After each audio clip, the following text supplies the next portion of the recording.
Hey everyone, and welcome. Today, we're going to dive into one of the biggest challenges in aquaculture, an invisible threat that can turn a thriving pond into a disaster almost overnight. It's often called the silent killer, and trust me, it lives up to the name. But here's the thing, once you understand it, you can beat it. So let's get into it. So what is it? I mean, you've probably been there, right? You're doing everything by the book. The feeding schedule is perfect. Everything looks fine. And then suddenly, it's not. You see fish looking stressed, maybe gasping at the surface, and by then, a lot of the damage is already done. So what is this invisible enemy lurking in the water? And there it is. The culprit is ammonia. It's a simple chemical, totally invisible in the water, but it is without a doubt one of the biggest threats to your fish. But, and this is a big but, the good news is that it's manageable.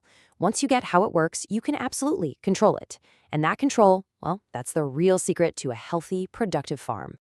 Okay, so if we're going to defeat this enemy, we've got to understand it first. Let's really break down why ammonia is such a huge deal for any fish farming system. Wow, yeah. The damage it does is pretty brutal. Think of it like a poison that attacks from every angle. First, it directly burns and irritates the gills, which makes it incredibly difficult for the fish to breathe. At the very same time, it's damaging their internal organs and tanking their immune system, making them susceptible to all kinds of other diseases. And, in high concentrations, it can cause a catastrophic wipeout, sometimes in a matter of hours. It's just that fast. So we know it's seriously dangerous stuff, but where is it all coming from? I mean, it's not like you're pouring it in there, right?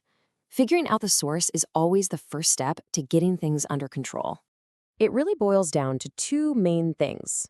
First, it's the fish themselves. It's just a natural byproduct of them living and eating.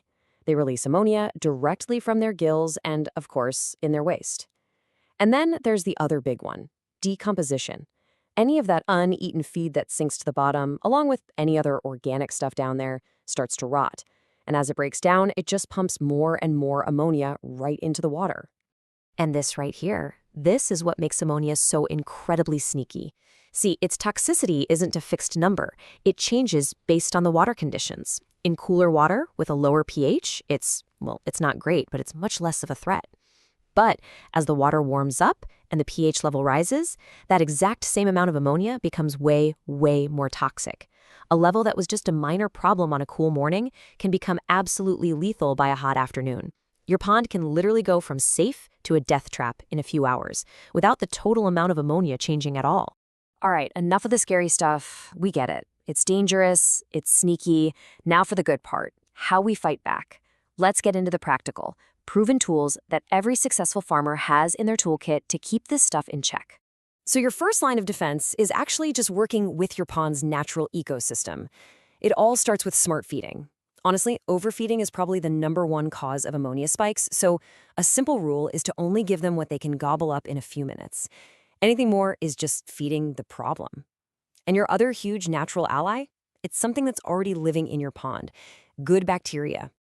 These amazing little microbes carry out this incredible natural process called nitrification. You can think of it like a 3-step detox program for your water.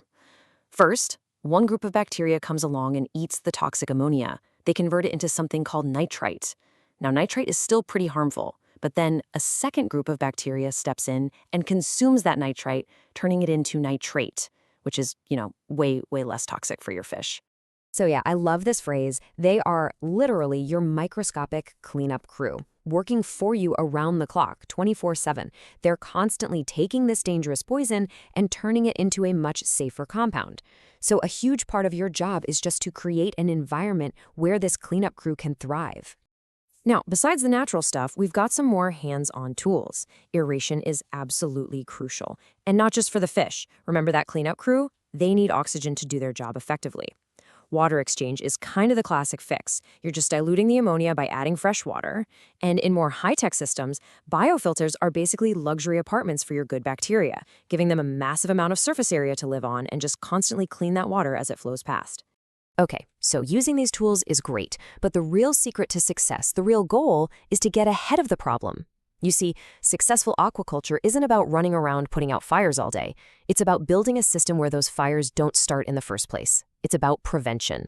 And that proactive mindset really comes down to two main things: Pillar number 1, monitor, monitor, monitor. Seriously, get some good test kits and check your ammonia levels regularly. You want to spot a rising trend long before your fish ever start showing signs of stress.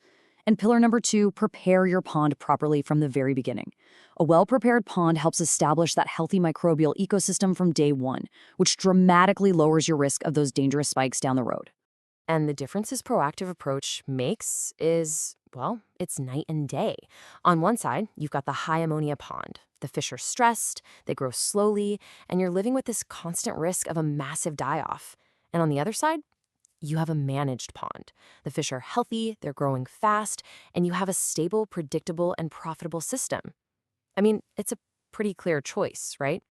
So when you start putting all these pieces together, the biology, the chemistry, the management techniques, you realize something really fundamental.